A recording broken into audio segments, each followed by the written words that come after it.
So the first question I have for you is, what is happening in Israel? Right now, as you know, Israel is besieging, bombarding Gaza. You might have seen the videos on social media. It is disturbing. It is terrible what is happening. The word that is happening, the word that we use for what is happening in Gaza is this word. You are not allowed to say this word on YouTube, but that is the intention. What I will argue, though, is that the truth is far more disturbing than this. What is really happening in Gaza is a ritual sacrifice. And this happens quite often in human history. If you go back and you look at the real history of humanity, this happens quite often. Some of the most famous examples are the Aztecs. We've dug up temples of the Aztecs, and inside the temples are thousands and thousands of human skulls. So before they went to war, they practiced human sacrifice. They would commit mass murder of their enemies in public. So the Aztecs were really famous for this. The Phoenicians, specifically the Carthaginians, we will discuss them later this semester, but the Phoenicians were also famous for a particular type of sacrifice, which is child sacrifice.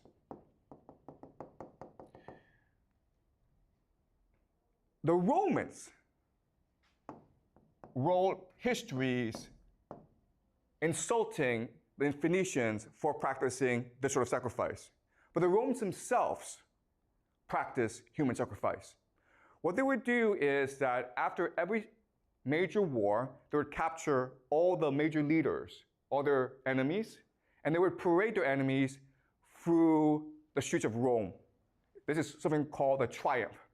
At the end of the triumph, they would gather enemies at the temple of Jupiter.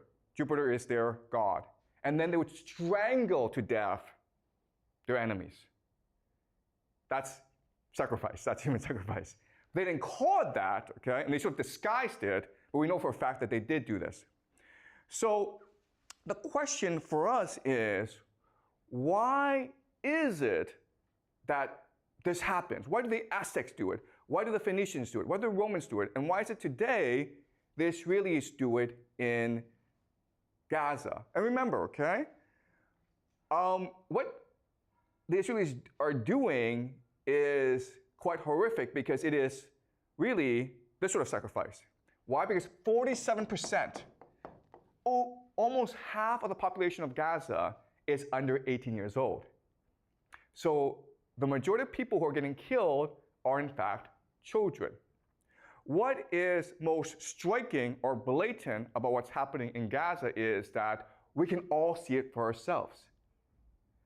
And it's almost as though the Israelis want us to see it and want us to hate them. Right? You can see all over the world, popular opinion is turning against Israel. You have these popular protests all around the world protesting what is happening in Palestine. If they really want to do this, right, there are actually much more effective ways of doing this. For example, you could just poison their water. Or you could poison the air so that everyone in Gaza gets a fast cancer, right? We have the technology to do this. So Israel could do it this secretly and no one would talk about it. And in 20 years' time, 30 years' time, the population of Gaza would all be gone. It would be a very secret, right? Instead, they choose to do this in front of the world. And my argument to you is that this is intentional. They want the world to hate them. Because by doing this, they create the ultimate taboo, right? We find this disgusting and contemptuous, so the entire world will unite against Israel. But guess what? That's what their religion wants. In the extreme form of Jewish eschatology, or their religion, they believe that at the end of the world, Israel will fight the entire world and God will help Israel triumph in the end. So what's really happening in Gaza is that there are extremists within the Israel government who want to accelerate the process of the end of the world, where Israel will face the world. And if you think about it, the entire idea of this ritual sacrifice is to unite the Israeli population. And what's extremely disturbing and horrifying about it is that this works. Why? Well, let's use an analogy, okay? The analogy is this. In Chinese history, the most popular military stratagem is to fight with a river behind your back. You guys have heard of this strategy, right? Where, okay, an army is losing, okay? It's being scattered by the enemy. So what the general does is forces the army to retreat to a river. And now with the river blocking your escape, you have a choice. You can either drown in the river or you can fight to the death. And most soldiers will choose to fight to the death. And so at this point, the soldiers are unified, they're galvanized, they're energized, and then they find a surge of energy to go and destroy their enemy. Okay, this is the most popular military stratagem in ancient Chinese history, and guess what? It's the same as Israel doing this right now in Gaza. It's the same logic. Yes, you have a question? So what is the river for the Israel?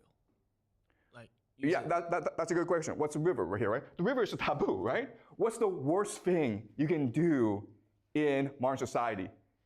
Killing children, guys, right?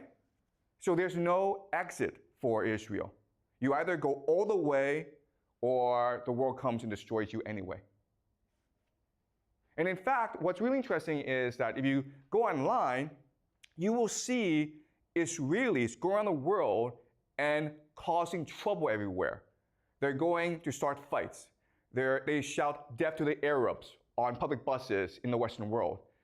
It's intentional. They want to unite themselves by dividing the world, by angering the world.